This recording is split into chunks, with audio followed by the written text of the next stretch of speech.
The Spellweaver is so underrated. I see all these people talking about how she doesn't scale well, she doesn't do this, she doesn't do that. The Spellweaver is one of the most powerful characters in the game and the most powerful starting character. And so in this guide, I'm going to give you some recommendations on how to play her and how you can really turn her into a monstrous damage dealer and a great character. And it's really not that hard. It doesn't take a ton of specific builds or anything like that. She's generally just really, really good. So there are going to be some items. I'm going to talk through items later in the video. And there will be some spoilers. So what I've done is I've arranged the item recommendations by prosperity level. And so just watch up until whatever prosperity you are. None of the items will, make or break the build. It's just going to be some general recommendations. All right, let's start off with the essential cards. The most essential card is Reviving Ether. You cannot go without it. Do not leave home. Do not pass go. You must take Reviving Ether 100% of the time. Spellweaver has a small hand size, and because of that, Reviving Ether is a necessity. So don't leave that at home thinking that you can take an extra card and leave that. You won't have enough longevity. The next essential cards are Impaling Eruption, Fire Orbs, Mana Bolt, and Flame Strike. So those are going to be tier 1 at level 1. Impaling Eruption can do a lot of damage, and it can hit a lot of targets. Same with Fire Orbs. They're losses. There's not a lot to explain there, especially early on. They're going to be essential too. You should never go without them. The next one is Mana Bolt. And Mana Bolt we're mainly taking for 2 reasons. One, it's actually going to get you a decent amount of XP because it's repeatable with an XP. It's got decent range. You can do 3 damage. And really the most important reason is its initiative. 7 initiative is the fastest initiative in the game for the class. And it's going to help you go first when you need to go first. So it's essential as well. Next is Flame Strike. Flame Strike has a bottom attack, and that's why it's one of my picks. It's nice to be able to sit there, and it doesn't have quite enough range, but still quite useful. And even the top is pretty good when you have fire kicking around. Tier 2, Aid from the Ether. Aid from the Ether is a decent summon. It's got 2 range, so it's actually going to be able to survive for a little while. And early on, 3 damage at 2 range is quite powerful. I think it's an underutilized card, but it's actually pretty good. Next would be Frost Armor, and we're taking that because of initiative as well. It's one of the faster initiative cards at 20 for the class, and you're going to need some fast initiative. The top is not bad as well. It's a repeatable, 3 damage if you consume an element. And then the bottom is going to give you a little bit of tankiness. I don't think it gets used that often, at least not early on to tank, but it can help you as well. And it's one of those cards you can use right before you use Reviving Ether to get it back right away. The next, and this one may be a little controversial, but it's Hardened Spikes. And only, well, for 2 reasons. One, Initiative 26 is not bad for the Spellweaver. Kind of sad, but true. So 26 is not bad. And then move 3, Shield 2 Self if you consume Ice is pretty good. That can be handy. So mostly it's for the move and the initiative and the potential shield. The other 3 cards we're not going to take are Crackling Air, Ride the Wind, and Freezing Nova. None of these cards are really very good. Crackling Air, it would be better if it was on the bottom of a card. Having it on the top means you can't set it up very early, and you've got to have wind, and it's just not that great. I hate delaying damage. Anything that delays damage, it would need to be a +3 per attack to be worth it to me. Ride the Wind, loot 1 top, great, but you're not doing any damage. Looting for the Spellweaver isn't as necessary as it is for some other classes. And I also don't like that the bottom is a throwaway move. So yeah, for that reasons, I'd leave it home. And then Freezing Nova, it's awful. Never take it. Unless you have some sort of specific crazy build that it fits into. Heal 4, range 4, throwaway bottom, stinks. And then the top, you're going to have to be in melee range. Unless you're building a specific way, it's no good. Level 2, I'm going with Flashing Burst. 2 reasons. It's got move 4, which is good for the Spellweaver. It's got a repeatable move 4. It's going to give you a little bit of mobility. And again, 26 for the Spellweaver is a decent initiative, and that's going to help a lot. Icy Blast is okay, but it's got 2 throwaways on it. And so, like your first run through, you're almost never going to be able to use those. Or if you do, you're going to be too low, because usually you're going to do better with Impaling Eruption or Fire Orbs. I mean, they're less situational, and they take a little bit less work to actually execute. So for this reason, I'm taking Flashing Burst at level 2. The next, I'm taking Cold Fire for sure. Cold Fire is a great card. It's a really, really good card. And when you produce elements, like later on, if you take Living Torch, you're producing fire every round it attacks. And so Cold Fire becomes a repeatable 3 attack, 3 hex, 3 range with stun. It's great. It's a great card. It's better than Elemental Aid, although in the right build, Elemental Aid can actually be picked. Because if you can make wind and you can shield 2 allies and it's repeatable, that's actually quite powerful. But in a standard guide, you know, going through without getting into any crazy specific builds, there's a Retaliate build, there is a melee build that you can do with the Spellweaver. But for these purposes, level 3 Cold Fire. Level 4, we're going with Forked Beam. And again, it's because it has move 4 and a good initiative at 20. And that's going to allow you a lot of utility. It's also going to let you hit, 2 targets at range 3. It's not super powerful, but utility-wise, it's just good. Spirit of Doom is not a great card because it has 2 throwaways again. A card has to have a really good throwaway, probably on the bottom and the top for me to take a card that has 2 throwaways. Because usually you don't want to use them as early. And you can't have too many losses, otherwise you're not going to be able to do anything effective in the early turns. You need some repeatable, some loss. So for this standard build, Spirit of Doom is not going to be good. Curse 4, range 4, kill 1 with Dark is not bad, but it's just not worth it versus Forked Beam and the move utility and the initiative and that sort of stuff. At 5, I'm taking Chromatic Explosion because you can create a ton of elements. And the move to create an element is really the main reason. It's great utility, and it's going to help you get a lot of other things done. And then when you need to, you can pull it out and make every element. And if you're with another class that uses elements, you can help them out a lot. At level 6, I'm going to go with Living Torch. I think the Spellweaver summons are a little bit underrated. Living Torch is a really, really good summon. It has 3 move, 3 range, 2 attack, and 2 fire, and makes fire. It only has 2 health, but that doesn't matter. You're mostly going to have a character in front, and the Burning Avatar is going to sit back, and it's going to keep sniping. I played this a few times, quite a bit actually, and I played it pretty early because of Reviving Ether. And I would sometimes get 15, 20, even more damage throughout an entire scenario because this thing would just last forever because of 3 range. Range for summons is king. So Frozen Knight is actually a pretty decent card, but it's just not as good as Living Torch. And on the top of Living Torch, the attack for range 3 immobilize, and then all enemies adjacent to the target suffer 2 damage if you consume a light. It's really good. You can use that too early on, and then, maybe your second time through, you can use Living Torch.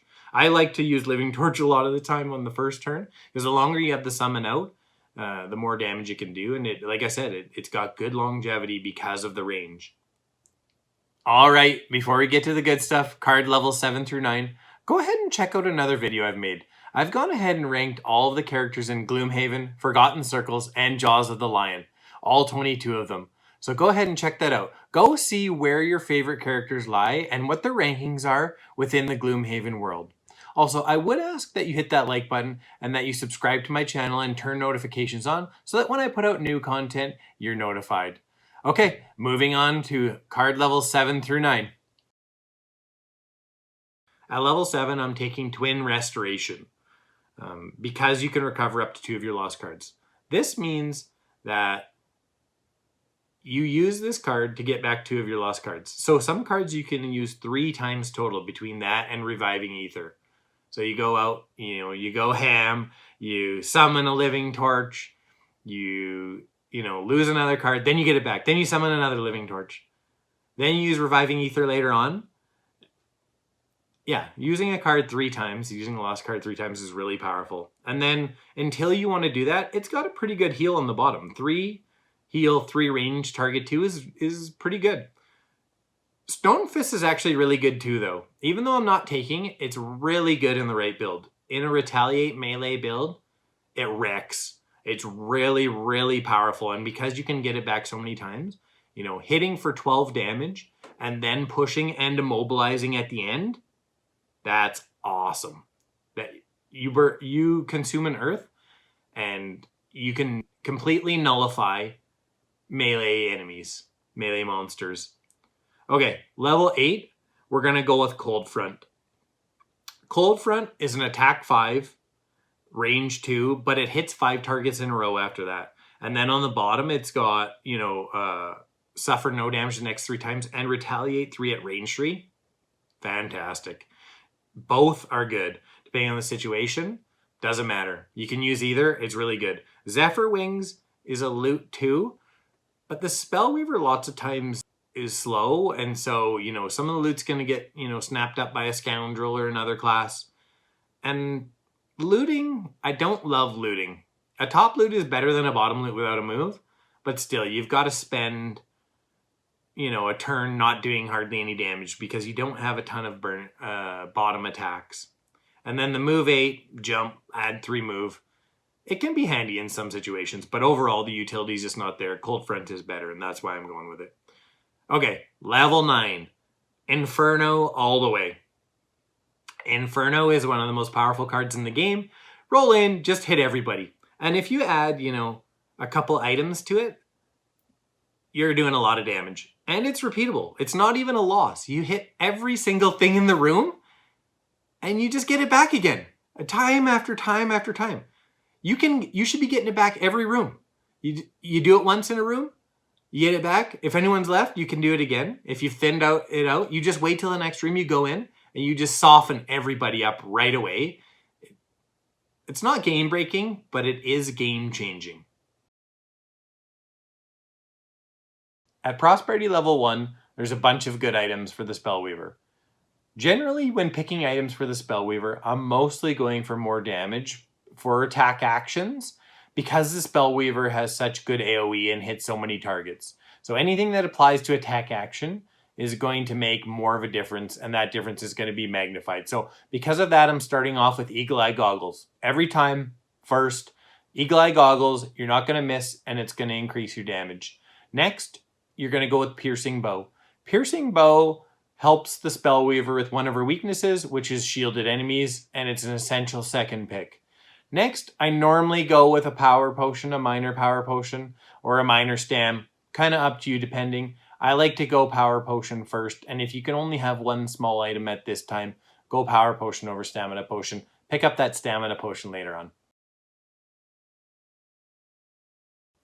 At Prosperity level 2, some more good items to pick from.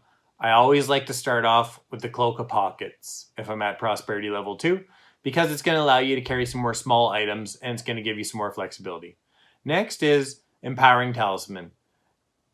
I wouldn't take this until later on. This allows you to refresh a consumed item, but I would stick with Goggles at this point, and maybe later on, once you're a little higher Prosperity, you can come back and pick up the Empowering Talisman, depending on how you build out the Spellweaver. And then also there's a minor mana potion at Prosperity 2. This is good for flexibility and utility. So, you know, if it makes sense for your build, go ahead and take it. At Prosperity level 3, we've got Moon Earrings, and they're not going to be that good at this point. If you're higher Prosperity, we'll talk about them later, but at this point, if you're only at 3, don't take the Moon Earrings, and there's nothing else here for you at level 3.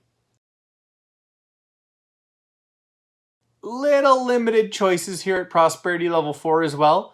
We've got a major stam potion, and no matter what build you're in, a stam potion is always good. So if you've got room, you've got the gold, go ahead and take it. If not, not the end of the world. At level 5, we've got Robes of Evocation, which at this point, I would replace Cloak of Pockets with them. You want that damage, and it's going to be more useful overall, especially once you're higher level and you can carry 4 or 5 small items. You're going to want to go Robes of Evocation.